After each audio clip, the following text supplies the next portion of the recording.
আসসালামু আলাইকুম। এই যে এটা হচ্ছে আপনার সেই জায়গা যেটার কথা বলছিলাম। এখানে উপরে একটা লাইন ছিল, তো ওটা ওই যে এখানে সাথে স্কুল মাঠ, এই প্রাইমারি হাই স্কুল দুটোই। তারপর হচ্ছে সাথে হচ্ছে আপনার যেটা হচ্ছে ভূমি অফিস। এখানে একজন বালু জমা করে রাখছে বিক্রি করার জন্য। আর এটা হচ্ছে জায়গা। এটা হচ্ছে আমাদের পাশের বাড়ি। তো এখানে উপরে রেটগুলা অনেক দিন হয়ে গেছে, তো গাঁথনি করা পরে তো 7-8 বছর হয়ে গেছে, থাকে না। ওই যে মেন রোড দিয়ে মোটর সাইকেল যাইতেছে, ওই যে আজকে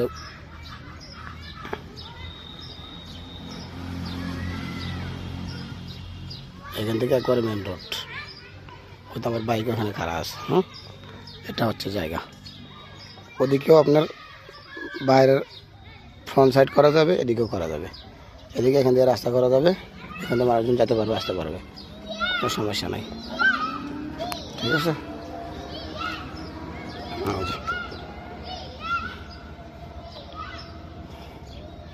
মোটামুটি এখানে জমি আছে আপনার 9 শতকের মতো। তার ভিতরে হচ্ছে আপনার 6 শতক হচ্ছে আমার কাগজ দখলে, আর বাকিটা হতেছে ইউনি প্রপার্টি, সরকারি ব্যাস্টেট। যিনি কাগজেরটা নেবে ওনার জন্য ওই ব্যাস্টেটটা ওনারই। ঠিক আছে।